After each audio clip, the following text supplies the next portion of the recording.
오늘 히브리서 13장 1절에서부터 25절까지의 말씀으로 보이는 것으로 증거해야 할 믿음의 삶의 모습들이라는 제목으로 하나님의 말씀을 함께 나누도록 하겠습니다. 자, 오늘은 특별히 지금 이제 페이스북으로 제가 이렇게 예배를 라이브로 지금 중계하고 있습니다. 그래서 페이스북으로도 들어오신 우리 비치로교회 성도님 환영하고 동일한 은혜가 있기를 축원합니다. 네, 여기서 아멘을 했겠죠? 다음 주면 아마 오혜진 집사님이 저기 와 계시겠네요. 자, 감사합니다.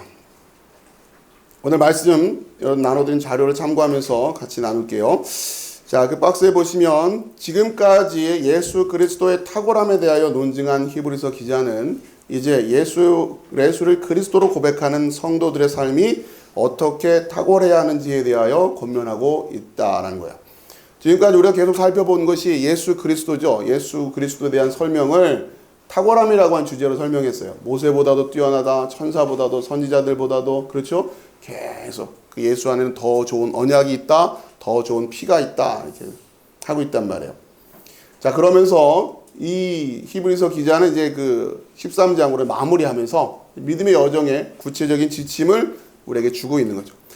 물론 이제 성경을 보다 보면 이 서신서들, 특히 바울 서신서들이라든가 그 뒤에 서신서들 보면은 앞쪽에 굉장히 우리를 이렇게 논리적으로 붙들고 가는 그런 논쟁들이 쭉 있어지죠. 논쟁들이 쭉 이어지다가 그러므로 하고서 나중에 이렇게 해라 저렇게 해라 하는 거 보면은 그렇게 뭐랄까 이게 무게감이 앞에서 막 묵직하게 해왔던 내용과는 크게 뭔가 대단한 게 있을 것 같은데 다 하는 얘기 한단 말이에요. 그렇죠? 앞에는 로마서 같은 경우도 뭔가 이게 무슨 말이지? 이게 무슨 말인지 막 모르겠는데 하나하나 이제 살펴보다가 그러므로 하는 얘기 보면은 형제 사랑해라 이런 얘기예요. 손님 대접 잘해라. 이게 굉장히 시시하게 느껴질 수 있단 말이에요. 그러나 여러분 물론 그 내용들을 그게 다가 아니죠. 다가 아니고 여러분 생각해 보세요. 여러분이 누군가에게 신앙을 전해야 돼요. A4 용지 하나에다가 아니면 포스트잇 하나에다가 딱 뭐 해라. 지금 오 집사님이 지금 따님하고 같이 이렇게 예배를 드리는데 오 집사님이 따님에게 이제 신앙의 뭔가를 전해줘야 된단 말이에요. 그럼 매일 같이 붙잡고서 앉아서 설명할 수도 없이 A4 용지 하나든 어디든 딱 정해야 되잖아요. 그럼 뭐가 가장 중요하다 싶은 거는 어쨌든 한계가 있을 수밖에 없죠. 그러나 뭘 적겠어요? 본인이 생각할 때 이것이 가장 핵심적인 거다. 신앙생활 하는 데서는 가장 중요한 거다 생각하는 내용들을 적는 거예요. 그리고 당연히 밋밋해 보일 수밖에 없어요. 우리 사는 얘기이기 때문에. 사는 게 별다른 게 있나요? 특별한 거 없어요. 그냥 평범한 삶을 살아가는 게 굉장히 쉽지 않단 말이에요. 그 하나 해나간다는 게 그렇잖아요. 남편 노릇 제대로 해라. 이런 거 아니에요. 아버지 노릇 잘해라. 자식 노릇 잘해야 된다. 친구들 간에 우애 있게 지내라. 이런 얘기죠. 문제는 그 내용이 우리에게 얼마나 신선하고 저런 이야기가 숨어 있었어? 여러분 현대 설교의 문제가 바로 이거예요. 뭔가 설교의 제목이든 아니면 설교의 소위 말하는 적용점이라고 하잖아요. 그런 걸 들여다보고 있으면 어떻게든 사람들에게 신선감을 줄까라고 하는데 굉장히 초점을 많이 맞춘단 말이에요. 그래서 똑같은 얘기인데 뭔가 표현을 달리해서 신선한 얘기를 내가 들었다라고 생각을 해요. 근데 같은 얘기예요, 사실. 그리고 설교학 시간에도 계속해서 그것을 어떻게 하면 보다 더 프레시하고 신선하고 못 들어본 듯한 얘기로 표현할 거냐라고 하는 걸 자꾸 가르친단 말이에요. 이게 문제죠. 오늘날의 세태와 똑같단 말이에요. 성경은 굉장히 덤덤하게 쓰고 있습니다. 그러나 그 덤덤함이라고 하는 것이 결코 녹록한 얘기가 아니라고 하는 거예요. 저도 인생을 많이 산 건 아니지만 지금 얼추 생각해서 앞으로 살 날이 살아온 날보다는 좀 덜 남지 않았을까라는 생각이 들 정도는 됐어요. 더 살고는 싶어요. 그러니까 그런 쯤이 됐어요. 이제 50이 되니까 살아온 날보다 살아갈 날들이 좀 적겠죠. 그러고서 보니까 어렸을 때는 당연하게 생각했던 일들이 그렇게 쉬운 게 아니더라고요. 그냥 단순한 일이 아니었어요. 저는 사적인 얘기지만 하다못해 명절 때 되면 조카들이 오면 세뱃돈도 덤뿍덤뿍 주는 그런 뭐 외삼촌이든 고모부든 그렇게 돼 있을 거라고 생각을 했어요. 근데 그게 잘 안 되더라고요. 그 간단한 게 안 되는 거예요. 나이 들어가면서 함께 어린 시절을 보냈던 동창들 1년에 한 번씩은 모여서 동창회도 좀 하고 같이 어떻게 늙어가는지 서로 주름살도 세보면서 덕담도 해주고 그렇게 살 줄 알았어요. 그게 잘 안 되는 거예요. 생각처럼 쉬운 게 아니에요. 평범한 소소한 일상들을 성실하게 살아간다는 게 생각처럼 쉬운 게 아니에요. 아들, 딸 잘 낳고 딸이 없더라고요. 네. 그런 거죠. 그러니까 여러분 지금 우리가 히브리서든 다른 성경에 그 어떤 우리의 인생의 이제 적용에 대한 어떻게 살아야 될 거라고 하는 그 권면에 대한 부분을 우리가 볼 때 놓치면 안 되는 게 이러한 담담한 인생의 모습을 그리고 있는데 이게 결코 만만치가 않다는 거예요. 여러분 긴장 바짝 하고 듣지 않으면 그냥 다 아는 얘기인데 하고 흘러버리기가 쉽단 말이에요. 자, 오늘 그런 마음으로 여러분이 말씀 이어가는데 거기에 앞서서 먼저 예수님의 말씀을 하나 또 우리가 새기고 갑시다. 마태복음 7장 24절 시작. 그러므로 누구든지 나의 이 말을 듣고 행하는 자는 그 집을 반석 위에 지은 지혜로운 사람 같으리니. 그렇죠? 이 말을 듣고 행하는 자는 그 집을 반석 위에 지은 지혜로운 사람 같으리니. 우리는 언제나 행하기 위해서 듣는 겁니다. 여러분 이것을 놓치면 안 됩니다. 이것은 율법주의로 얘기하는 것이 아니고 행위구원론을 얘기하는 것도 아니에요. 분명히 그러나 성경은 행함에 대해서 이야기하고 있다라고 하는 거예요. 이것을 많은 또 소위 이신칭이라고 하는 교리 때문에 이거를 놓치는 경우가 많은데 여러분 절대 그렇지 않습니다. 성경은 우리가 그러니까 오늘날도 지금 이 시간에 여러분이 말씀을 듣는 이유도 뭐냐면 지식을 위해서 지식도 중요하죠. 그러나 결국 어떻게 살아야 하는가라고 하는 것 때문에 듣고 있는 거예요. 그 부분에 여러분이 도전이 되어지고 여러분의 삶에 하나라도 변화가 일어나지 않는다면 여러분 예배는 여러분에게 유익이 없다는 얘기예요. 자, 히브리서 13장 1절 같이 읽어봅시다. 시작. 형제 사랑하기를 계속하고 2절 손님 대접하기를 잊지 말라. 이로써 부지 중에 천사들을 대접한 이들이 있었느니라. 아멘. 자, 형제 사랑하기를 계속하고로 시작합니다. 히브리서 13장은 형제 사랑하기를 계속하라. 자, 이런 태도는 지난번에 살펴본 것처럼 신명기 신학이 면면 이어져 오고 있는 거예요. 신명기 신학에서 공동체를 중요하게 여기는 것, 그리고 그 공동체 안에 있는 그 형제들을 사랑하는 것. 이건 신명기 신학에 있어서 가장 중요합니다. 결국 여기서 형제 사랑하라고 하는 것은 어떤 의미냐? 물론 1차적으로는 여러분의 육신의 형제도 이 안에 들어갈 수 있어요. 자, 그러나 성경이 말하고 있는 형제라고 하는 것은 믿음 안에서 하나 된 형제들을 말하는 거예요. 우선 안타깝지만 믿지 않는 형제들, 물론 그 형제들에게도 우리가 이 세상을 살아가는 기본적인 윤리라는 차원에서의 형제애가 필요해요. 그걸 무시하는 게 아니에요. 성경은 그러나 그런 부분에 지금 그것까지 일일이 다 설명할 수 있는 여력이 없어요. 성경은 그럴 시간이 없다고요. 그것까지 다 적었다가는 우리의 구원과 관련돼 있는 거기에 지금 핵심을 적고 있는 거예요. 자, 그래서 형제 사랑하기를 계속하고, 여기서 계속하라고 하는 의미는 어떤 이미지를 가지고 있냐면 형제 사랑이 가장 기초다라고 하는 거예요. 앞으로 어떻게 살아가야 될까? 보이는 것으로 증거해야 할 믿음의 삶의 모습들. 오늘 설교 제목이잖아요. 여러분 어떻게 살아가야 될 것이 첫 번째, 히브리서 기자가 제일 먼저 뭘 써줄까? 시집가는 딸에게 행복한 결혼 생활을 하려면 제일 첫 번째 이거 뭘까? 이 고민하는 엄마의 마음으로 히브리서 기자도 쓰는 거예요. 첫 번째, 형제 사랑하기. 이게 가장 기초라고 하는 거예요. 예수를 그리스도로 고백한 이들이 그 지체들을 사랑하는 거. 그 마음이 가장 기초다라고 하는 거예요. 자, 그러면서 2절 읽읍시다. 시작. 손님 대접하기를 잊지 말라. 이로써 부지 중에 천사들을 대접한 이들이 있었느니라. 아멘. 자, 여기서 마찬가지예요. 손님 대접한다는 것도 우리가 생각하는 그런 손님 대접 이야기가 아니에요. 자, 우선 먼저 그 밑에 박스에 보면 형제사랑 이 표현이 원어를 보면 필라델피아라고 되어 있어요. 필라델피아. 그 다음에 손님 대접은 필록세니아.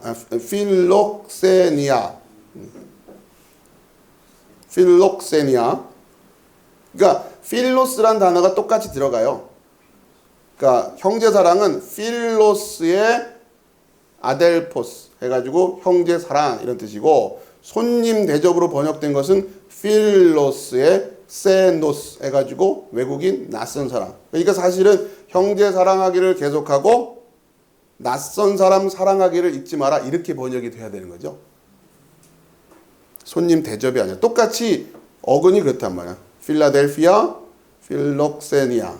그렇죠? 그러니까 여기서 손님이라는 어감, 물론 손님이라고 하는 게 뭐 아주 틀렸다 이렇게 말할 수는 없겠지만, 원어상의 의미는 외국인, 낯선 사람, 이런 의미예요. 그거 사랑하는 거 잊지 말라. 그들을 사랑하는 거 잊지 말란 얘기예요. 자, 여기 똑같이 또 마찬가지. 외국인 사랑해라? 그러면은 이주 노동자들 사랑하라는 얘기인가? 또 이렇게 가버리면, 너무 쉽게 그렇게 가버리면 곤란한 말이에요. 성경이 어떤 메시지를 하고 있는지. 자, 우선 나중에 설명드리고, 자, 손님 대접하기로 번역되어 있는 아무튼 우리 성경이 그렇게 번역되어 있으니까 우리가 이 번역을 일단은 인정을 하고 그 용어를 쓰지만 여러분이 이해는 하고 계셔야 된단 말이에요. 손님 사람을 대접하기 잊지 말라. 이로써 부지 중에 천사들을 대접한 이들이 있었다. 자, 잊지 말라라고 하는 이 단어, 잊었다라고 하는 에피란다노마이라는 단어가, 그러니까 잊는다라는 게 뭐냐? 그렇죠? 에피란다노마이라는 게 뭐냐? 그걸 설명하기 위해서 성경은 지금 쓰고 있단 말이야. 그게 이제 마태복음 16장 5절에서 12절. 여기에 보면 제자들이 뭔가를 잊고 있어요. 자, 그 장면. 자, 이제 요걸 일단 생각하시고 그 앞에 좀 설명을 하나 더 드리는. 자, 형제 사랑이라고 하는 것과 손님 대접이란, 사실 손님이 아니라 외국인이에요. 낯선 사람이에요. 자, 제가 그 밑에다가 뭐라고 썼어요? 그 형제 사랑 아래 그 밑에 본질은 형제 사랑이에요. 자, 거기에다 플러스 이 형제의 외연, 형제의 폭이 점점 넓어져야 돼요. 이게 손님 대접이라고 하는 거예요. 우리 신앙을 어떻게 규정해야 되냐? 우리가 어떻게 살아가야 되느냐? 토대가 뭐다? 형제 사랑. 그런데 점점 그 형제들이 어떻게 돼야 되는 거예요? 늘어나져 가야 되는 거죠. 이해하시겠죠? 이게 우리가 믿는 삶의 모습이란 말이에요. 이게 지금 히브리서가 우리에게 가르쳐 주려고 하는 거예요. 신명기서가 말하고 있었던 그 일반 그들이 그 공동체라고 했던 이스라엘 사람들에 대한 공동체성. 자, 그런데 거기에서 어떻게 해요? 점점 외국인에 대한, 낯선 사람에 대한 경계가 넘어가야 된단 말이에요. 자, 그런데 중요한 거는 낯선 사람을 그냥 덮벅 손 잡는다고 되는 게 아니라 그 이방인, 그 낯선 자들이 뭐가 돼야 되는 거예요? 결국은 형제가 되게끔 해야 되는 거 아니에요? 그게 우리의 삶의 모습이란 말이에요. 그냥 가서 떡 주고 뭐하고서는 친절을 베풀었다, 이웃 손님 대접했다, 이게 아니란 말이에요. 그들을 끝까지 손님으로 놔두면 어떻게 해요? 예를 들면 그렇게 이해했다 하더라도 여기서 말한 손님이 그 손님도 아니지만, 그죠? 그렇게 해서 평강을 이룰 수 있다라고 하는 게 인본주의란 말이에요. 그냥 악수하고 잘 지내면 되는 거 아니야? 이게 평화의 개념이에요. 오늘날의 평화의 개념. 그러나 우리가 전하는 평화의 개념은 뭐예요? 아니야. 그래서는 안 돼. 그거는 그냥 잠깐 서로 힘이 비슷해 보이고 그게 낫겠다 싶으니까 그러고 있을 뿐이지, 누구 하나만 올라가면 어떻게 됩니까? 반드시 분란이 일어나잖아요. 세상이 말하는 그 손잡고 한다는, 그게 몇 년 갑니까? 상황은 바뀌면 얼마든지. 그러니까 정말 우리가 전하려고 하는 평강은, 진짜 그 평화는 예수 그리스도 앞에 무릎 꿇어야, 우리가 모두 다 무릎을 꿇어야, 그래야 진짜 평강이 되는 거야. 이걸 가르쳐 주는 게 우리가 말하는 평화란 말이에요. 자, 마태복음 다시 그 의식이 있어야 되는 거예요. 우리에게는. 자, 이들이 뭘 잊었어요? 5절. 제자들이 건너편으로 갈새. 자, 여러분 요걸 이해하시란 말이에요. 건너편, 별거 아닌 것 같지만 이 건너편이 어떻게 해요? 외연이 확장되는 거 아닙니까? 그렇죠? 건너편이란 표현을 쓰는 거예요. 여기가 조사오니가 아니라 저쪽 편에는 낯선 사람들이 사는 데 아니에요? 그 건너편으로 이들이 건너가는 거죠. 그렇죠? 뭐 하려고? 2절식으로 얘기하면 손님 대접하려고 하는 거예요. 물론 그 얘기는 아니지만 나중에 설명드리지만 이 낯선 사람들을 형제 만들기 위해서잖아요. 자, 문제는 그런데 이들이 가져가야 될 뭘 놓쳤어요? 떡을 놓친단 말이에요. 여러분이 손님 대접을 뭘로 할 거예요? 떡으로. 네? 떡 쪄다가 갖다 주면 손님 대접하는 거예요? 그게 아니잖아요. 그렇죠? 뭘로 그들을 대접할 거냔 말이에요. 물론 그것도 하셔요. 네? 떡도 찌고 뭐도 하고 부침개도 부치고 해서 그런 것도 하는 겁니다. 그러나 성경은 그거로만 얘기가 끝나는 게 아니라는 거예요. 그죠? 그들을 건너편에 있는 애들에게 뭘 가지고 대접할 거냔 말이에요. 뭘 가지고 사랑할 거냐. 근데 그걸 놓치고 있는 거죠. 떡 가져가기를 놓쳤다. 자, 그 떡 가져가기를 이라는 단어가 람바노. 취하다라는 단어였죠. 람바노. 내 것으로 가지고 있지를 않는다는 얘기예요. 떡이 내게 되지가 않았어요. 자, 이제 그런 의미고. 자, 6절에 예수께서 이르시되 삼가 바리새인과 사두개인들의 누룩을 주의하라 하시니, 자, 이게 뭐냐면 떡 가져가기를 잊었더니 예수님이 왜 떡을 잊었니? 라고 얘기하지 아니하시고 누룩 주의해라 이러신단 말이에요. 여러분 이런 부분들이 어려워요. 이런 부분들을 씨름하셔야 되는 거예요. 그냥 설렁설렁 읽으시면 안 돼요. 막히는 면은 막혔다, 모르겠다 해야지 대충 훑고 넘어가서 이렇게 하면 안 된단 말이에요. 자, 지금 예수님의 화법을 우리가 이해해야 되는데 그러니까 떡 가져가기를 잊은 거랑 사두개인의 누룩을 주의하지 않은 거랑 똑같은 얘기를 하는 거예요. 이해되시죠? 무슨 말인지?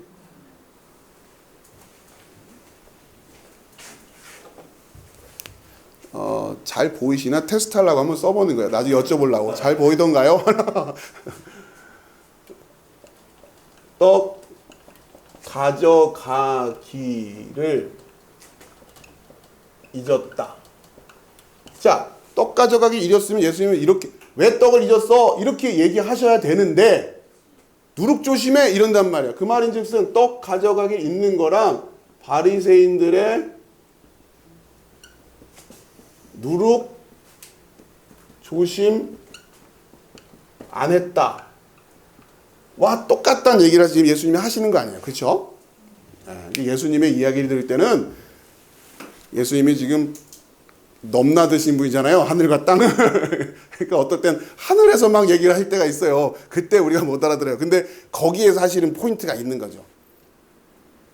자, 그러면 이런 거예요. 우리가 떡을 가져가되 그 떡이 바리새인들의 누룩의 상에 있는 떡이면 의미가 없는 거란 말이에요. 떡 안 가져온 거랑 똑같은 거란 말이에요.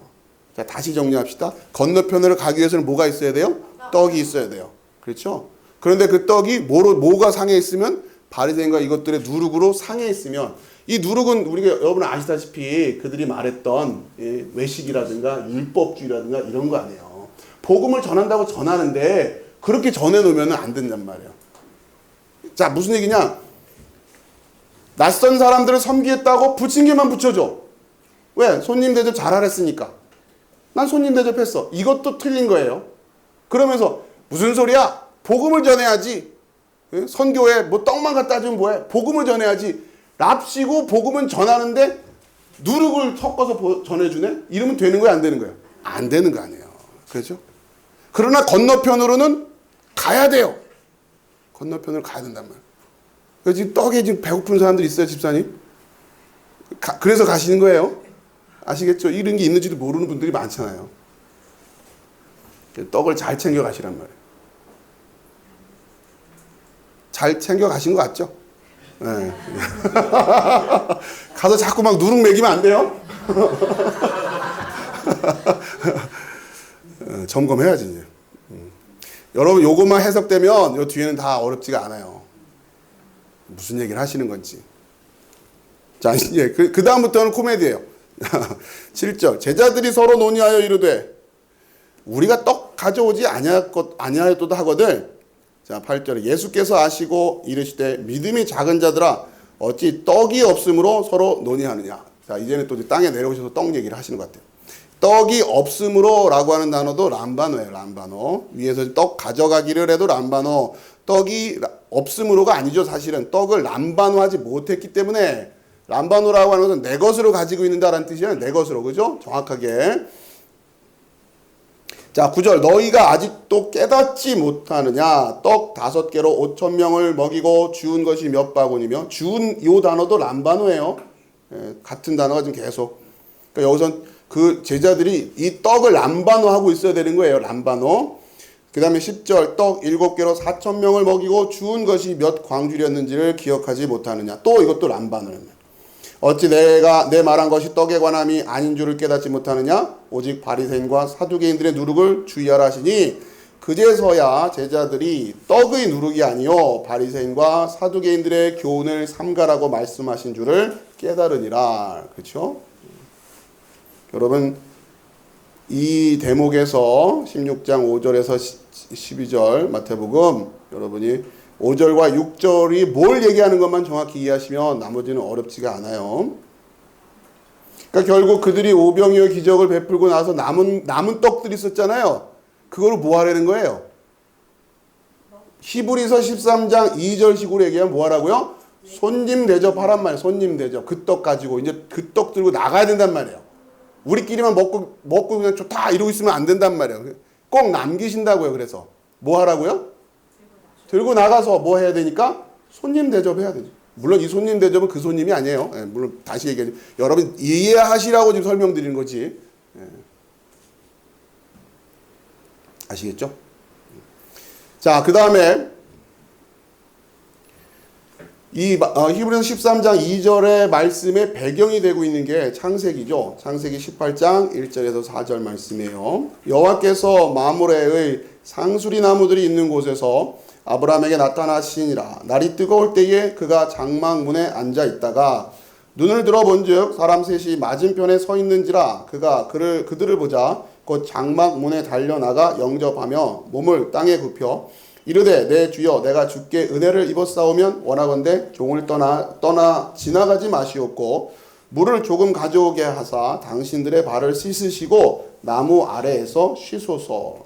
자, 이게 지금 히브리서 13장 2절에서 손님 대접하기를 잊지 말라. 이로써 부지 중에 천사들을 대접한 이들이 있었느니라 라고 하는 것에 가장 그 기초가 되는 본문이란 말이에요. 자, 여기 여러분 아시다시피 이렇게 천사들을 영접해요. 하나님을 영접하는 거죠. 그리고 이 모습에서 제가 일전에 예배의 모습이라고 하는 것을 그리고 있다라고 그랬잖아요. 1절의 마지막 끝부분에 장막 문에 앉아 있다가 2절 눈을 들어본 즉. 그러니까 이 장막, 문,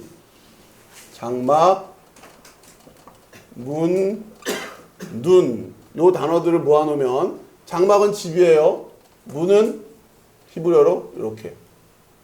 자, 요거를 조합을 하면 이렇게 해서 예배, 종 이런 단어가 된다 그랬잖아요. 그렇죠? 이걸 그려놓으면은 상징적으로 그려놓은 거죠. 예배의 모습.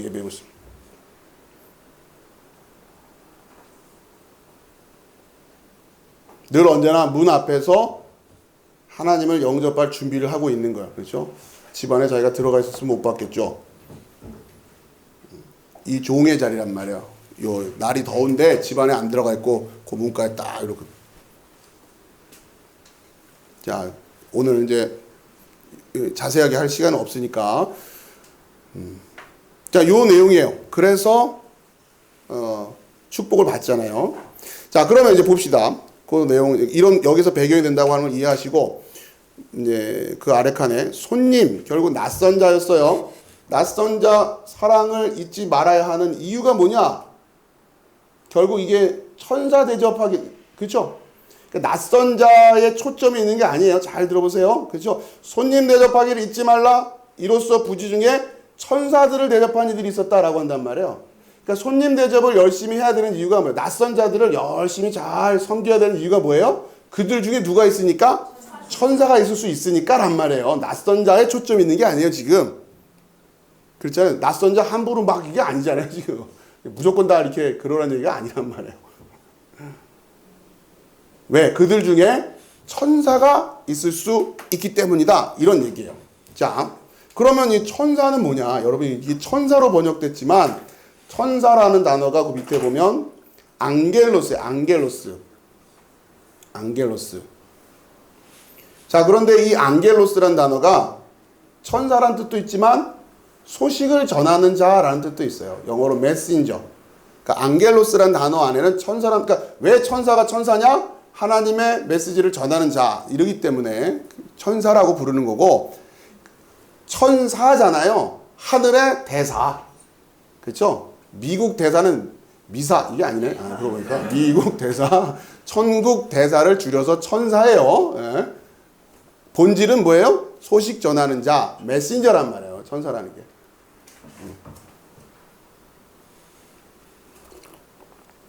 여러분들 천사를 만나면 뭘 물어봐야 돼요? 무슨 소식을 전하러 오셨어요? 이래야지. 와, 천사 만났다 이러면, 근데 이 천사가 이상한 지금 소식이 없이 그냥 막 뭐 가루 뿌리고 다니는 천사는 안 되잖아요.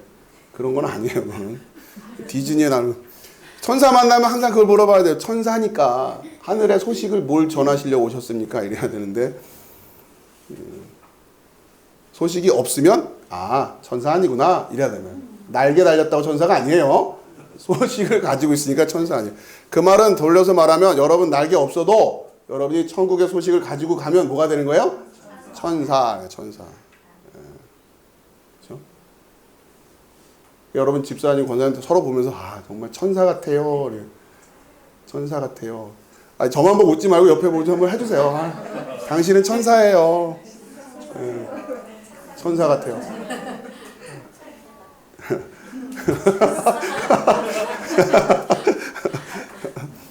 제가 이제 천사로 보이나요? 네? 제가 천사로 보여요? 네. 두 집사님 대답을 끝까지 안 하시네. 딴짓 하면서.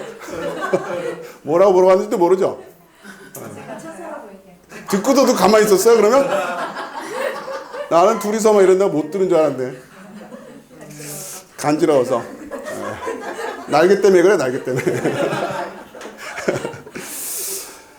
자, 누가복음 7장 24절에 요한이 보낸 자가 떠난 후에 예수께서 무리에게 요한에 대하여 말씀하시되 너희가 무엇을 보려고 광야에 나갔더냐? 바람에 흔들리는 갈대냐. 여기 보낸 자가 안겔로스라는 단어가 쓰여요. 요한이 천사를 뭐 이런 얘기가 이상해지잖아요. 그죠? 그런 단어는 안겔로스예요.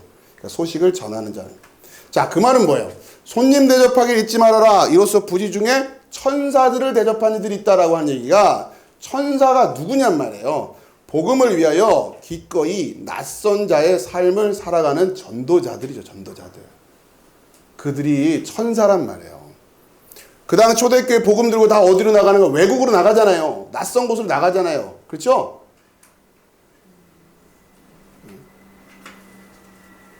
오집사님은 익숙한 데로 가지만 굉장히 낯설 거예요, 이제. 거기에 천사로 가시는 거니까. 자, 그럴 때, 자, 여러분 무슨 얘기냐? 형제 사랑하기를 계속하고 낯선 자 사랑하기를 잊지 말라. 그들 중에 누가 있을 수 있다? 전도자가 있을 수 있다는 얘기예요. 전도자. 복음 전하는 자들이 있을 수 있다. 그렇기 때문에 낯선 자가 저 사람 낯선다 라고서 이렇게 해버리지 말고 초청해서 그들이 무슨 소식을 혹시 전하려고 하고 있는 것은 아닌지 다가가고, 그렇죠? 그들 중에 복음 전하는 자가 있을 수 있으니까. 물론 아닌 자들이 더 많겠죠. 그러나 100명 낯선 자들 중에 누구 한 명 만날까봐 복음 전하는 자 한 명 만날지도 모르니까. 아브라함도 마찬가지 아니에요. 평생 이 천사 몇 번 맨날 만났어요? 평생 한 번 만난 거 아니에요. 쉽게 말하면, 그렇죠? 요 장면에서. 여러분, 그 복음 전하는 자 한 명 만날까봐 계속해서 뭘 하라고? 낯선 자에게 잘해주라는 얘기란 말이에요. 뭐에 강조 있는 거예요? 복음을 들고 복음 전하는 자가 그렇게 귀하다라고 하는 거예요. 그런 정신이 있는 거예요. 단순히 부침개에서 옆 사람들 막 해줘라 이런 얘기가 아니에요. 지금 초대교회에 이렇게 복음이 전파되어져 가고 있는, 그들이 기꺼이 그 위험을 무릅쓰고 그 이방 땅에 외국인으로 낯선 자들로 그렇게 그 땅에 들어가기를 주저하지 않는 그들을, 그러니까 그 복음 전하, 그러니까 복음을 전하는 자들을 역으로 지금 강조하고 있는 거죠. 여러분이 손님을 대접하기를 열심히 한다는 얘기는 뭐에 대한 가치를 알고 있다는 얘기예요? 복음 전하는 가치를 이해하고 있다는 얘기예요. 이 말씀이 얼마나 귀한 거냐. 내가 히브리서를 통해서 깨달은 이 말씀이 얼마나 귀한 거냐. 그것 때문에 형제 사랑, 이건 기본이에요, 기본. 예, 그러면서 점차 말씀 전하는 자들에게 그들에게 관심을 가져라 이야기죠. 자, 넘겨보세요. 손님 대접의 느낌이 완전히 다르죠? 예. 말씀을 여러분, 말씀으로 이해해야 되는 이유가 그런 거예요. 손님 대접, 또 이거 다시 말씀드리지만 손님 대접 하지 말, 이건 아니에요. 예, 그건 하세요. 그냥 할 수 있는 선에서, 상식적인 선에서 능력껏 하시란 말이에요. 자, 요한삼서 5절에서 10절. 자, 사랑하는 자여, 내가 무엇이든지 형제 곧 나그네 된 자들에게 행하는 것은 신실한 일이니. 그렇잖아요. 곧 나그네가 형제예요. 이해하시겠어요? 왜냐하면 나그네 된 자들이, 여기서 말하는 나그네 된 자들은 복음 전하는 자들을 얘기하는 거예요. 그러니까 교회는 성경은 끊임없이 교회 얘기만 하고 있어요. 사실은 성도들 얘기만 하고 있는 거예요. 교회 밖의 이야기엔 관심이 없다니까요. 교회, 그러니까 그들에 대한 얘기를 하고 있는 게 아니에요, 지금.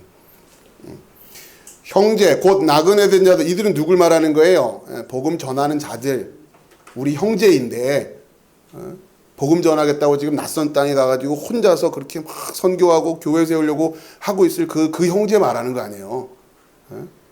여러분 이제 요한삼서 5절에서 10절 읽을 때마다 형제 곧 나그네 된 자들, 이 구절 생각할 때마다 오집사님 생각하시면 된단 말이에요. 엄청 부담되겠네 오늘. 이게 다 오늘 내 말씀이었구나 이러면서. 여러분, 그러니까 이 마음에요. 교회가 초대교회의 그 상황 속에서 뿌리를 내리고 교회가 세워져 갈 수 있었던 이유가 뭐냐? 형제 사랑에 그토록 애를 썼고, 이렇게 복음 전하려고 하는 이들에게 교회는 언제나 문이 열려 있었고, 그들에게 필요한 것들을 공급하기 위해서 교회는 늘 언제나 최선을 다했단 말이에요. 그런 마음들로 교회가 그 험한 시절을 견뎌내면서 살아내고 교회가 세워져 간 거예요. 이 정신을 놓치면 안 된단 말이에요. 이게 가장 기초적인. 자, 그런데 6절에 그들이 교회 앞에서 너의 사랑을 증언하였느니라. 내가 하나님께 합당하게 그들을 전송하면 좋으리로다. 자, 그러면서 그 복음 전하는 자들이 와가지고 누구를 지금 얘기를 하고 있는 거예요. 누구냐? 요한삼서 가보세요. 요한삼서. 그냥 이것만 보려고 했는데요. 요한삼서는 봐야겠네요.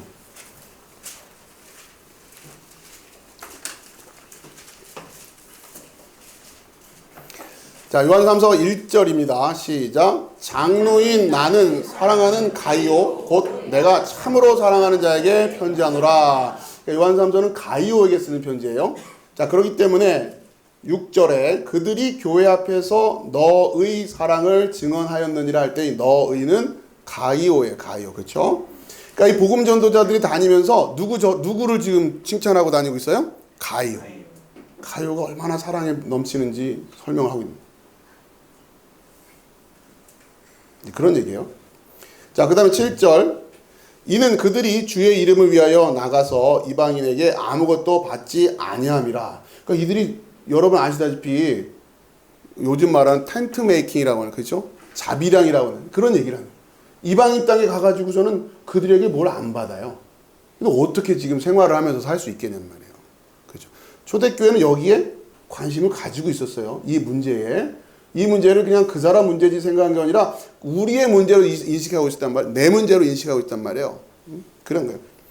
자, 8절에 그러므로 우리가 이 같은 자들을 영접하는 것이 마땅하니, 자, 어떻게든 그들에게 뭔가를 해야 되는, 지금처럼 이렇게 인터넷이 발달되고 이런 상황이면 문제를 더 쉽게 해결할 수 있는 것. 그러나 그때는 어떻게 할 거예요?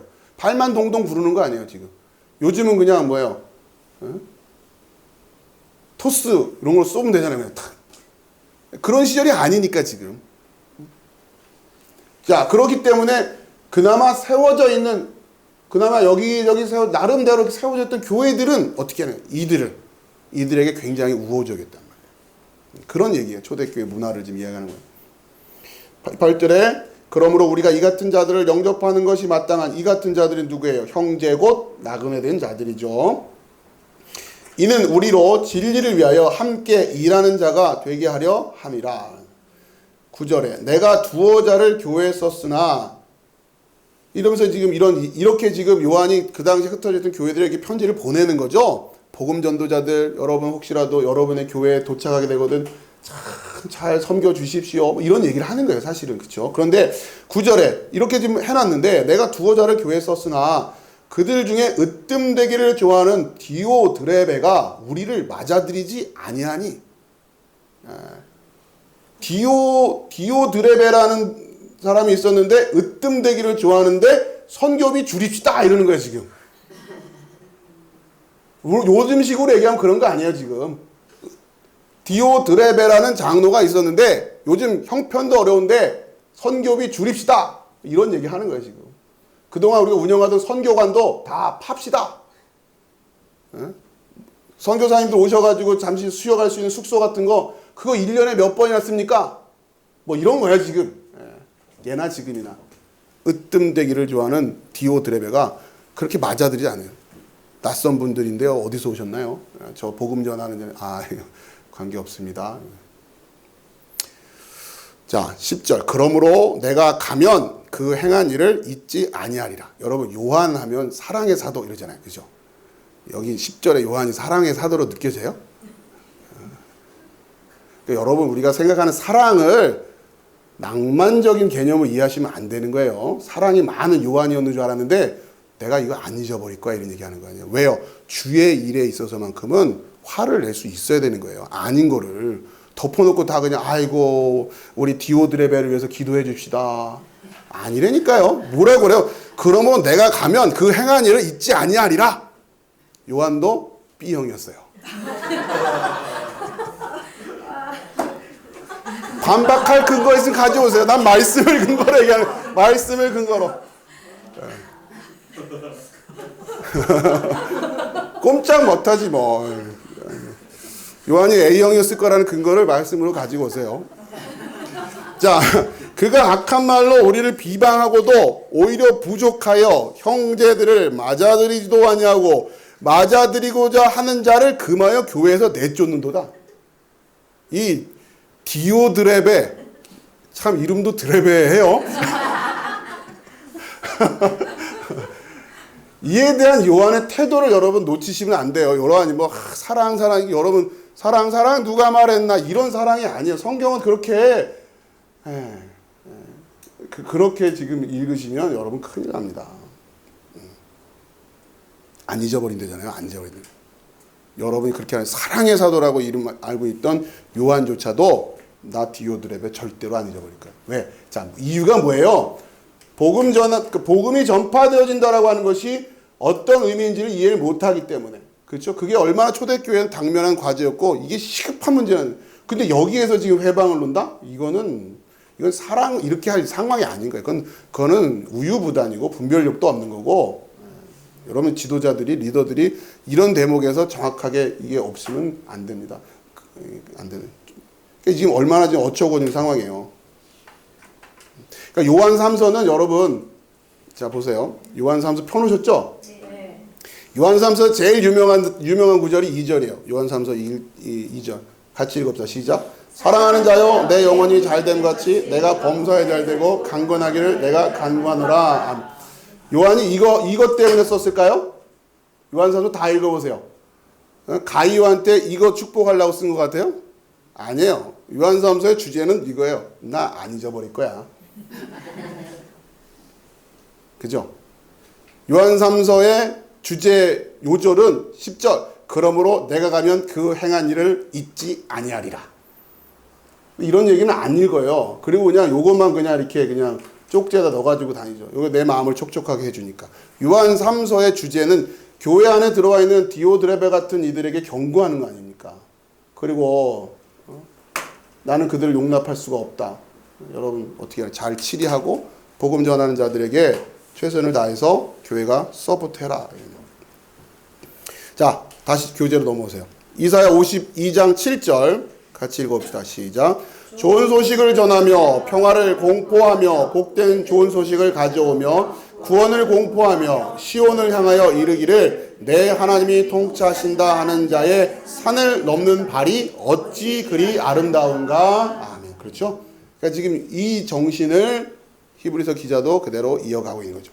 좋은 소식을 전하며 평화를 공포하며 복된 좋은 소식을 가져오며 구원을 공포하며 시온을 향하여 이르기를 내 하나님이 통치하신다 하는 자의 산을 넘는 발. 그래서 그 산을 기꺼이 넘어가는 거예요. 건너편으로 가는 거예요. 그 건너편 가면 외국인이 돼요. 낯선 자가 돼요. 위험해요. 환영받지 못해요. 그러나 복음 들었기 때문에 가는 거예요. 우리 교회가 이렇게 낯선 자 된 일을 가볍게 대하면 안 된다는 얘기예요. 내가 내 삶 속에 지나치는 그 무수한 낯선 사람들 중에 혹시 한 명이라도 평생에 그 한 명이라도 천사가 있을까봐 낯선 자에게 잘해줘라는 얘기하는 얘기예요. 얼마나 이 복음 전하는 일을 가치 있게 생각하고 귀하게 생각하냐면 초대교회가 교회가 복음이 전파되어지는 일에 관심을 대든단 말이에요. 우리 교회가 이제 지경이 넓어지기 시작한다면 감사하게도. 근데 이게 또 낯선 문화일 수도 있고 여기에 또 우리가 또 적응해야 되는 부분도 있고 이래요. 좀 불편할 수도 있어요. 그래서 감사한 건 우리 송원사님도 그렇고 연세가 있으신데도 그러고 그렇게 하시려고. 지난번에 테스트하는데도 뭐 어떻게 좀 깜짝 놀랐어요. 송원사님 못 들어오실 줄 알았는데 나중에 교회 오늘 주일날 가서 이렇게 말씀드려야지 했는데 그날 이제 경황이 없어가지고 그렇게 못하고 그래가지고 했는데 들어오셨더라고요. 너무 감사한 거예요. 아유 나 이런 거 복잡해서 몰라. 목사님 자꾸 왜 이런 거 하라고 그래. 이럴 수도 있어요. 그런 분들도 더러 있더라고 보니까. 근데 하시는 거예요. 하시는 거예요. 여러분 그게 바로 손님 대접하는 거예요. 그게. 그 마음으로 우리 교회가 이렇게 나가야 되니까.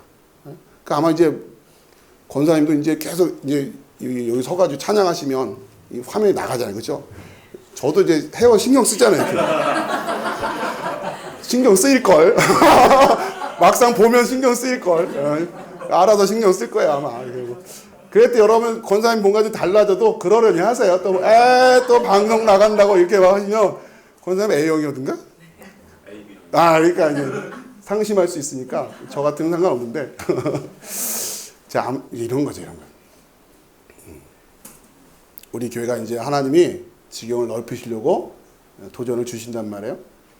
그런 것처럼 그럴 때 교회에 디오드랩에 있으면 안 된단 말이에요. 디오드랩에 있으면 안 된다. 그 복음을 들고 산을 넘는 자예요. 얼마나 알아요. 여러분 이 믿음의 고백은 사실 누구에게서부터 우리 예수님이 하늘 보좌 버리고 이 땅에 오셔서 외국인이 되셨잖아요. 천국 떠나서 그쵸? 천국을 떠나가지고 낯선 나라 이 땅에 온 거 아시에요? 예수님 먼저 하나님 먼저 그렇게 오셨다는 그 믿음의 고백이기 때문에 우리는 기꺼이 우리도 건너편에 가요. 그리고 그렇게 그 삶을 살아가는 자들의 삶의 모습을 귀하게 여기는 거예요. 귀하게. 자, 3절. 그러면 이제 3절도 해석이 달라지죠. 너희도 함께 갇힌 것 같이 갇힌 자를 생각하고 너희도 몸을 가졌은즉 학대받는 자를 생각하라. 여기서 갇힌 자와 학대받는 자는 누굴 얘기하는 거겠어요?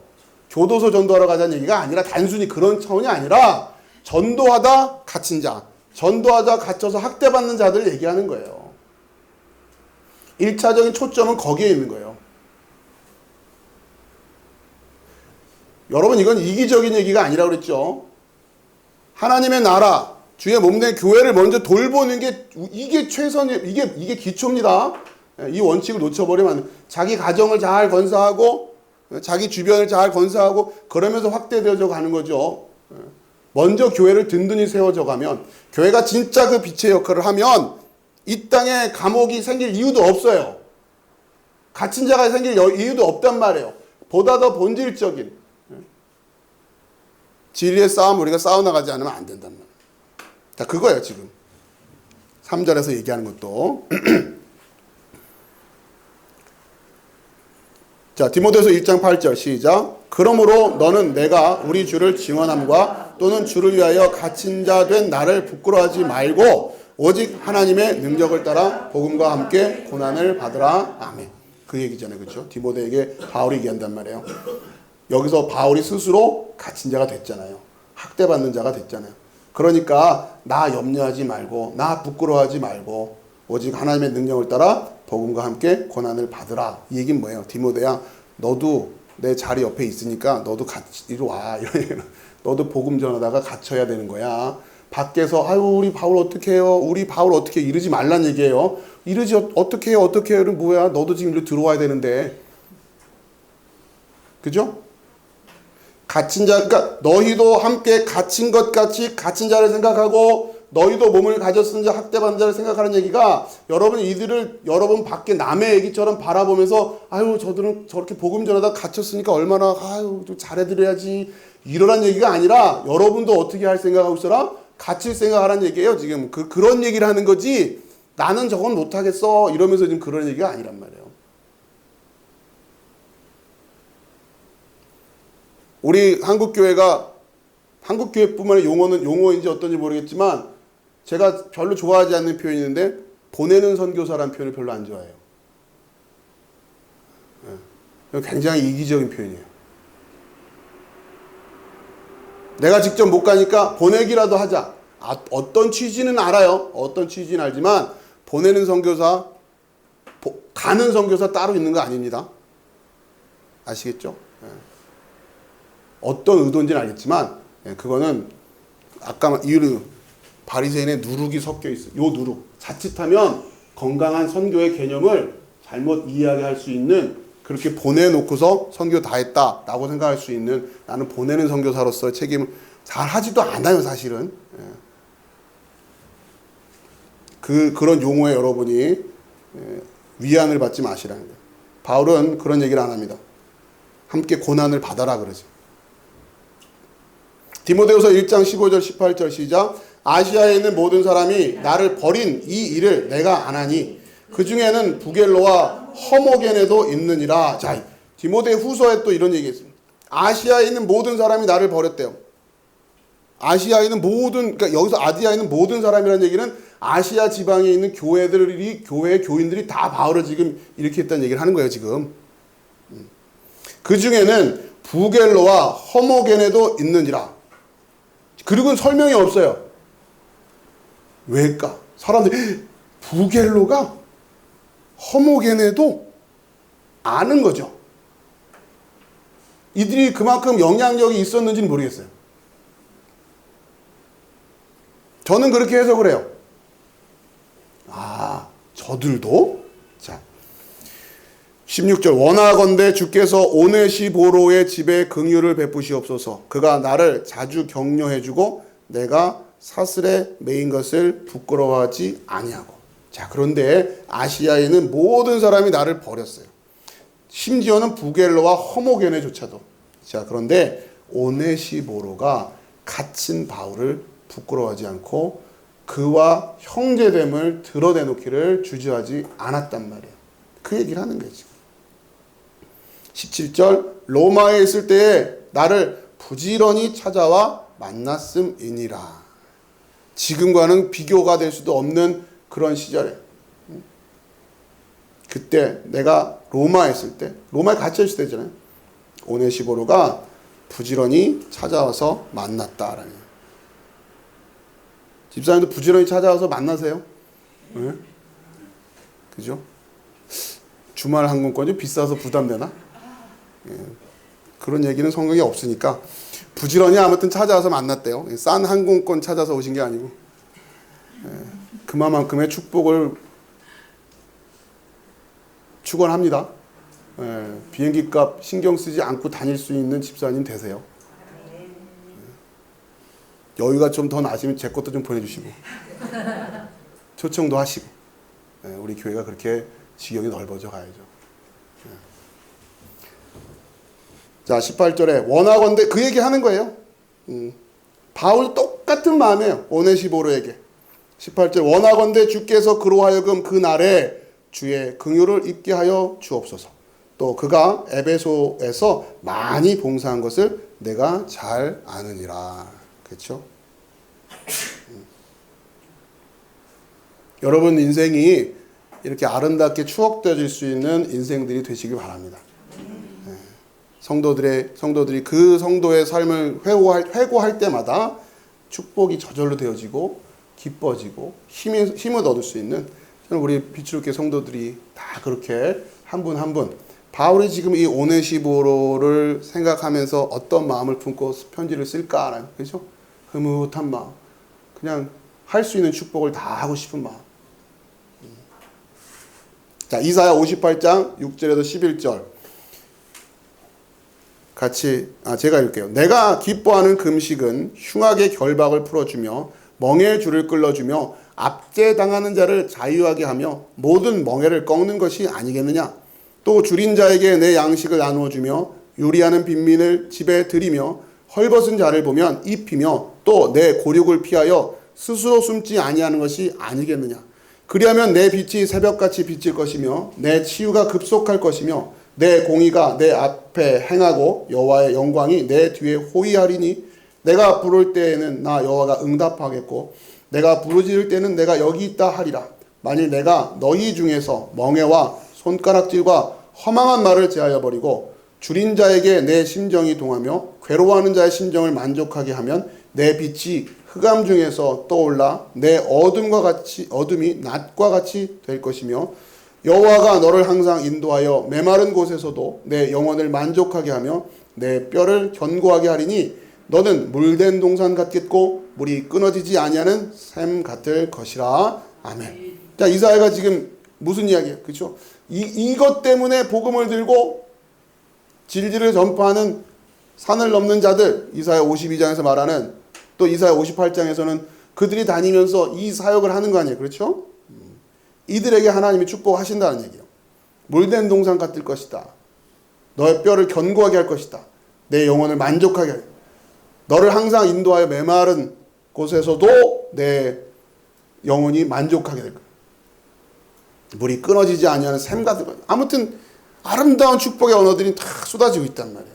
지금 히브리서 13장 마지막에 이 전반부는 바로 이 복음 전하는 자들의 모습, 그 복음이 전파되어지는 교회의 구성원으로서 살아가는 삶의 모습으로 지금 1절, 2절, 이렇게 3절을 그리고 있는 거란 말이에요. 가장 중요하단 말이에요. 보이는 것으로 증거해야 할 믿음의 삶의 모습이 뭐냐? 히브리서는 그 얘기하는 거예요. 그들을 통해서 복음이 전해지고 있는 삶이에요. 그거 이상 더 어디 있겠어요? 우리가 자녀들에게 축복을 한단 말이에요. 신앙생활 잘해라.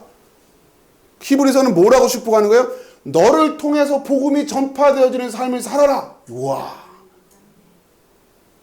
그 얘기하는 거예요. 그죠?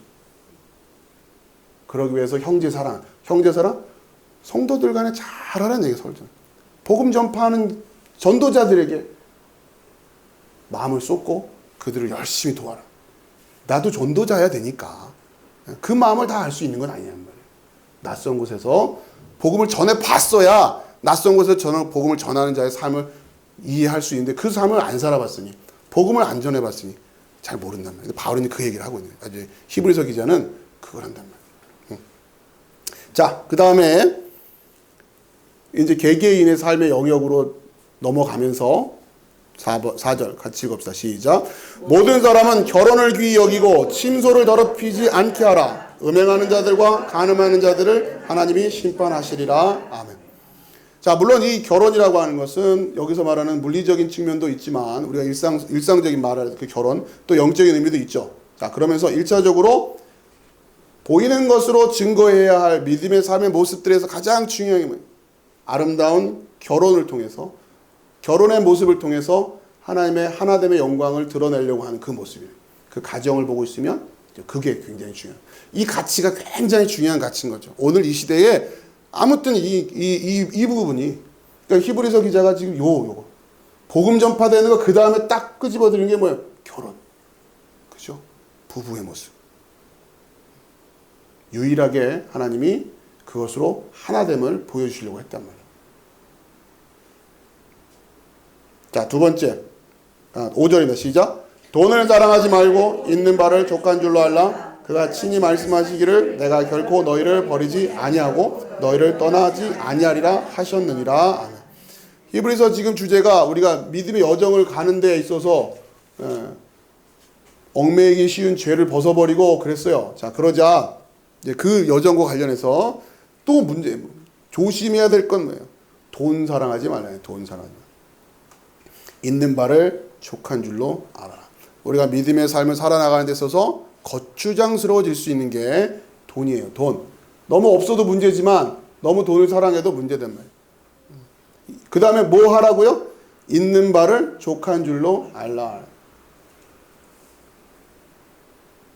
여러분 이러면 열심히 벌란 얘기가 아니라 이걸 잘 이해하셔야 돼요. 있는 바를 족한 줄로 알라라는 것을 그냥 이렇게 이 정도면 됐어 이런 차원의 얘기가 아니라 여러분 저는 이렇게 소극적으로 해석하고 싶지가 않아요. 있는 바를 족하게 쓸 수 있는 법을 알아야 된다는 거예요. 이 정도면 됐어로 만족하라는 얘기가 아니라 자 예를 들어 설명드릴게요. 제 주변에 아무튼 연봉 1억 이상 받는 1억이 넘는 사람들이 제법 돼요. 근데도 돈 없대요. 왜 그러냐? 왜 그러겠어요? 자, 질문 드릴게요. 여러분이 한 달에 1억씩 벌어요. 한 달 1억씩 벌어. 무슨 차 타고 다니실래요? 자, 그거 체크하고. 여러분이 한 달에 1억씩 벌어요. 몇 평에서 사실래요? 자, 그런 식으로 여러분이 한 달에 1억씩 번다. 요 차를 타야지. 요 정도는 해야지. 코트는 이걸 입어야지. 시계는 이걸 써야지. 한 달에 한 번씩 헤드폰 바꿔야지. 아니야. 바꿀 게 한 10개 정도 놓고 쓰도. 자, 이렇게 하면 모자라요.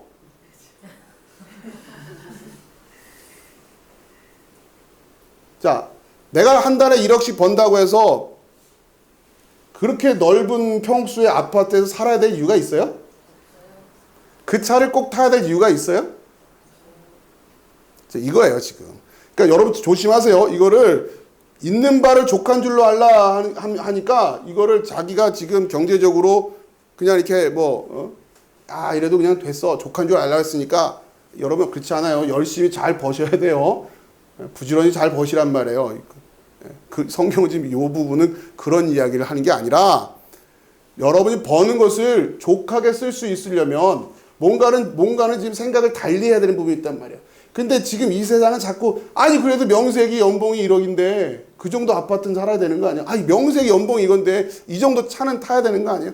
사회적 소셜 포지션이 그 정도인데 이런단 말이에요. 그러면서 계속 우리를 빈궁하게 만들어 간단 말이에요.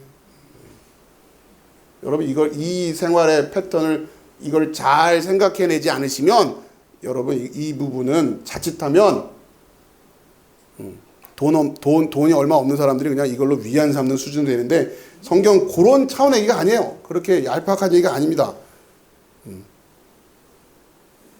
아무튼 잘 생각해 보세요. 여러분이 제가 이제 한번 종이를 나눠드리고 쓰라고 해야 되겠다. 여러분이 한 달에 1억씩 번다. 그러면 어떤 아파트에서 사실래요? 쭉 한번 해서 여유 있게 사세요. 여유 있게 사시란 말이에요. 자, 6절입니다. 시작. 그러므로 우리가 담대히 말하되 주는 나를 돕는 이시니 내가 무엇하지 아니하겠노라. 사람이 내게 어찌하리요 하노라. 아멘. 하나님의 도우심으로. 자, 3페이지입니다.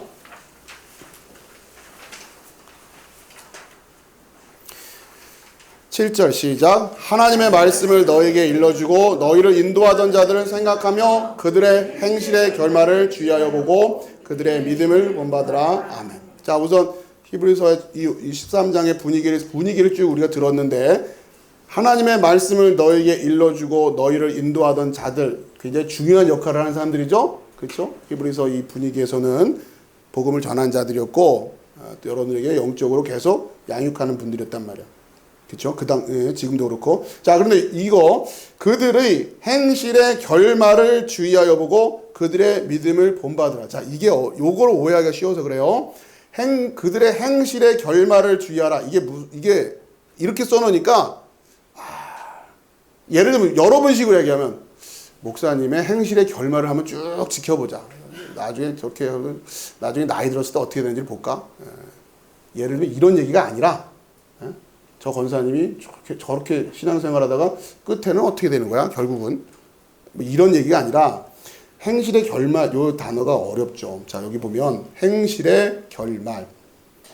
제가 풀어서 놨어요. 믿음의 도전이 되는 어려운 상황에서 어떻게 행동하는 삶의 방식을 갖고 있는지예요. 여기서 행실의 결말할 때 행실에 해당되는 아나스트로페라는 단어는 생활 방식이에요. 생활 방식. 그러니까 그들의 행실의 결말을 보라니까 아이고 저러다 내 저럴 줄 알았지. 이렇게 보라는 얘기가 아니라 생활 방식. 그 다음에 결말로 번역된 단어는 에크바시스. 에크바시스. 이건 출구, 탈출구 이런 의미입니다. 자, 무슨 얘기냐면 어떤 상황이 됐을 때 이분들은 그러니까 이게 예를 들어서 막혀 있는 듯하고 뭔가 어떻게 앞뒤 꽉 막혀 있는 듯한 그런 상황에서 어떻게 탈출해 가느냐. 그 삶의 모습을 보라는 거예요. 여러분에게 말씀을 전하고 너희를 인도하던 자들, 여러분 예를 들면 쉽게 설명하는 거예요. 제가 여러분 저를 보면서 주일 예배랑 친구 약속이랑 같이 겹쳤을 때 제가 어떻게 하는지 보라는 얘기 아니에요. 쉽게 말하면 이런 거예요. 아, 저 상황에서 목사님은 저렇게 하시는구나. 그런 걸 보면서 배워가라는 얘기예요. 이 문제를 놓고 목사님은 어떻게 처리하지? 이런 상황이 닥쳤을 때 어떤 식으로 하지? 이런 거. 굉장히 저한테도 도전해내는 말씀이죠. 여러분 저를 하나씩 계속 보고 있을 거 아니에요. 목사님은 어떻게 하지? 목사님은 어떻게 하지? 조심할 거는 그렇게 해서 뭘 배우란 얘기지. 아, 요거는 안 하네. 이러고 판단하고 있으라는 얘기가 아니잖아요. 아무튼 흉내를 내면서 나중에 해야지. 이 굉장히 중요한 말씀이에요. 말씀을 전하는 자들이 어떻게 하는지를 쭉 보란 얘기 아니에요. 그러니까 삶의 노하우를 배우라는 거예요. 믿음의 싸움이 왔을 때 이걸 어떻게 풀어가는지. 자, 우리가 이런 도전을 잘 안 해서 그래요. 오집사님 올라가시면 거기서 이제 간단히 말하면 담임인데 주일에 친구 결혼식 있으면 저도 친구 결혼식 가면 되죠? 그죠? 그러니까 아무나 교회를 섬기는 게 아니에요. 그렇잖아요. 인천 비치로기까지는 좋았는데 생각해보니까 그러네. 그런 거 아니에요. 그죠? 그러니까 다르면 안 된다는 얘기잖아요. 지금 저의 삶의 모습과 그러니까 이 식으로 얘기하면 제 삶의 모습과 여러분의 삶의 모습이 다르면 안 되는 거 아니에요. 그 갈등되는 부분들이 있잖아요. 지금 이걸 어떻게 해야 되지? 그걸 어떻게 하든지를 보란 얘기 아니에요. 어떻게 하느냐. 자, 말씀드린 원리적인 얘기가 그렇다는 얘기고 지혜가 필요한 부분들이 많이 있겠죠. 자, 고린도서 10장 13절 사람이 감당할 시험 밖에는 너희가 당한 것이 없나니 오직 하나님은 미쁘사 너희가 감당하지 못할 시험 당함을 허락하지 아니하시고 시험 당할 즈음에 또한 피할 길을 내사 너희로 능히 감당하게 하시느니라. 아멘. 여기서 피할 길이 에크바시스란 말이에요. 그러니까 행실의 결말에서 행실의 피할 길 이렇게 이해하시면 좀 더 낫죠. 여기서는 이런 상황에서 시험 당하고 뭔가 어려운 상황에서 우리에게 말씀을 전하고 일러주고 인도하던 자들은 어떻게 탈출하냐 말 그 곤란한 부분들을 그러니까 이거를 여러분 잘 이해하세요. 회피한다는 얘기가 아니에요. 바울은 감옥에 끌려가더라니까요. 그게 바울의 행실의 결말이에요. 바울은 탈출구가 어디였어요? 감옥이었어요. 감옥으로 끌려가는 게 바울의 에크바시스였단 말이에요. 그리고는 바울의 전도 여행 때도 예루살렘을 올라가잖아요. 다들 기도 환상 중에 글로 가면은 죽습니다 하는데 바울은 그렇게 에크바시스 하더라는 거죠. 우리가 끝에 봐야 될 에크바시스 그 행실의 결말이 늘 항상 우리는 십자가를 묵상하면 된단 말이에요. 십자가가 어떻게 출구가 어떻게 연결되어 있었느냐 그거예요. 멸망으로 인도하는 문은 이 에크바시스가 어떻다고요? 넓고 생명으로 인도하는 에크바시스는 어떻다고요? 좁다란 말이에요. 그 얘기예요. 8절 시작. 예수 그리스도는 어제나 오늘이나 영원토록 동일하시니라. 자, 그 행실의 결말의 특징이 뭐냐? 동일함이죠. 동일함. 말씀을 너에게 일러주고 너희를 인도하던 자들에게 있어서 기본적으로 필요한 것은 동일함이에요. 모처럼 예수 그리스도는 어제나 오늘이나 영원토록 동일한.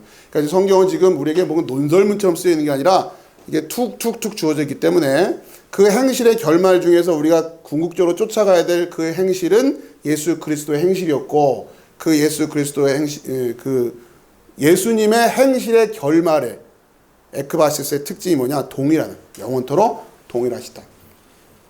자, 이 동일하시다는 단어를 좀 이해해야 되는데요. 거기 히브리서 13장 8절로 제가 헬라어를 그대로 옮겨놨는데, 이게 8절을 이걸 번역해서 8절이 나온 거예요. 예수 그리스도는 언제나 어제나 오늘이나 영원토록 동일하시다. 제가 이제 음을 좀 달아드렸어요. 8절에 같이 읽어볼까요? 시작. 예수스 크리스토스 엑데스 카이 세메론 호 아우토스 카이 에이스투스 아이오나스. 이게 8절이에요. 해석하면. 자, 예수 크리스토스, 예수 그리스도, 엑데스, 이게 어제, 카이 세메론, 이거는 오늘, 어제나 오늘이나, 호 아우토스, 호 아우토스 하면, 이거는 영어로 그에 해당돼. 영어의 히죠. 이건 더고, 그다, 이런 뜻. 어제나 오늘이나 예수님은 어저께 여러분이 예수님을 생각하면서 그분이 말이야. 근데 오늘도 그분이 할 때 똑같다는 얘기예요. 바로 그로서 어제도 오늘도 달라지지 않으셨다는 얘기. 그러니까 동일하다는 표현은 없어요. 영원토록 그이시다는 그. 우리가 어제 예수님을 그분 했을 때 그분, 오늘 그분, 나중에 그분 할 때 그는 다 바뀌지가 않아요. 그러니까 여러분 똑같단 말이에요. 우리도 그래야 된다는 얘기예요. 그렇게 동일하게 행실의 결말이 일관되게 쭉. 권사님 장영 권사님이 아닌 것 같아. 이러면 안 되잖아요. 그죠? 그 권사님이 아닌 것 같아. 그때 그 권사님이 아니야. 우리 그럴 수 있단 말이에요. 왜? 믿음의 여정이 만만치가 않으니까 자꾸 변해진단 말이에요. 그러면 안 된다고 하는 거죠. 자, 그러기 위해서 9절 시작. 여러 가지 다른 교훈에 끌리지 말라. 마음은 은혜로서 굳게함이 아름답고 음식으로서 할 것이 아니니 음식으로 말미암아 행한 자는 유익을 얻지 못하느니라. 아멘. 자, 오늘 시간이 좀 많이 진행돼 가지고요. 여기서 이거는 이제 다음 시간에 이어서 해야 될 것 같아요.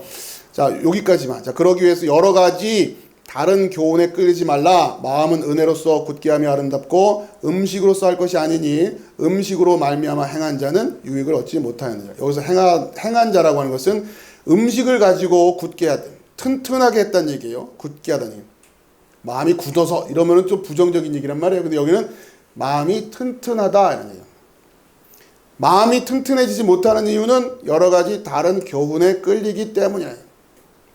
여러 가지 다른 교훈 때문에 우리의 행실의 결말이 일관적이지가 않아요. 그리고 그릇된 행실의 결말을 보인단 말이에요. 사람들이 다 그렇게 하니까 다 덩달아 그렇게 살아야 되는 줄 안단 말이에요. 연봉이 1억이면 꼭 그 정도 아파트에 살아야 되는 줄 안다고요. 그게 여러 가지 다른 교훈에 끌려갔기 때문에 그런 거예요. 진짜 자유인으로 사는 것이 아니라 그것으로 나를 표현하려고 하고 그것으로 인정받으려고 하고 세상 사람들은 어쩔 수 없다 치더라도 어떻게 크리스찬들조차도 다 똑같냔 말이에요. 대충 몰고 다니는 차 보면은 어느 정도 수입이겠다 알 수 있단 말이에요. 크리스찬들도 그렇잖아요. 크리스찬들이 모여있는 대형교회 주차장 가서 서 있는 차들 보고 이 차의 주인은 대충 수입이 어느 정도 되겠다고 한번 계산해 보세요. 세상과 달라야 된다는 얘기예요. 여기서. 대기업 주차장에 주차되는 차를 봤을 때는 그렇게 나와도 될지 모르겠지만 적어도 교회 앞마당에 주차된 차를 보고 이 정도 차면은 적어도 이 정도 차면은 그냥 대기업 회장님인데 이 집을 보니까 이 정도면은 그래야 세상이 헷갈려하는 사람들이 될 거 아니에요. 어떻게 이렇게 너무 이렇게 똑같냐고요.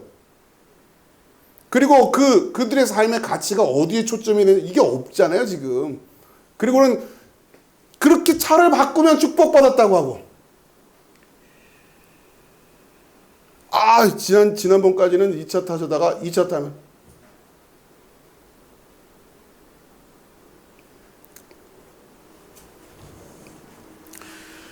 자, 말씀을 마무리하겠습니다. 오늘 다 정리가 안 될 것 같아요. 시간상. 여러분, 이제 우리에게 보이는 것으로 증거해야 할 믿음의 삶의 모습들이 있습니다. 그 첫 번째, 형제 사랑, 그 다음에 손님 대접. 여러분이 두 가지만 잘 지켜도 우리 교회가 정말 튼튼해질 수 있다고 하는 거예요. 그리고 여러분의 가정을 굉장히 소중하게 여기십시오. 결혼 생활이라고 하는 권면을 하고 있어요. 그렇죠? 그리고 이 시대에 우리가 제일 혼란스러워하는 부분이 이 돈이라고 하는 것을 어떻게 우리가 이해하고 돈을 어떻게 처리하면서 살아갈 것이냐라고 하는, 여러분 굉장히 신앙적으로 잘 정리되어 있어야 돼요. 연봉이 1억이 넘는다고 꼭 그렇게 살아야 될 이유는 어디에도 없어요. 꼭 그렇게 살아야 될 이유가 뭔가 점검해 보란 말이에요. 물론 여러분 연봉 1억이 넘어 이럴 때 다들 별로 공감이 없이 얘기를 되게 받아들이시는 게 제가 좀 마음이 안타까운데, 막 찔림이 와야 되는데 그럼 뭐 나는 뭐 아이고 그럼 고민 좀 해봤으면 좋겠다 이러면 안 된단 말이에요. 빨리 우리 교회 성도님들도 좀 그 속된 말로 축복 받으셔가지고, 제가 연봉 1억이 넘는다고 그러면 목사님 오늘 제가 정말 은혜 받았습니다. 저 아파트 옮길게요. 뭐 이런 분이 나와야 되는데, 차 바꾸겠습니다. 뭐 이래야 되는데, 뭐 그건 뭐 남의 얘기고 뭐 그러고 보니까 이게 현실성이 떨어지는 설교를 제가 했네요. 이거 어떻게 설교가 적용되려면 빨리 다들 연봉 1억씩 좀 넘으세요. 빨리 이 설교가 먹히지가 않네. 이러고 보니까 아멘도 안 나오고. 자, 그것을 위해서 이 행실의 결말, 나의 탈출구는 어디냐, 나는 어디로 삶을 이어져 가고 있느냐, 이런 걸 잘 점검하시라는 거예요. 여러분, 예수님이 말씀하셨죠? 그 문은 좁아 보이는 거예요. 찾는 이가 적다고요. 그러나 그게 생명이다. 여러분, 그 생명의 길로, 여러분 이 환난 가운데 그 생명의 탈출구로 제대로 탈출하시는 축복이 있기를 주님으로 축원합니다. 기도하겠습니다.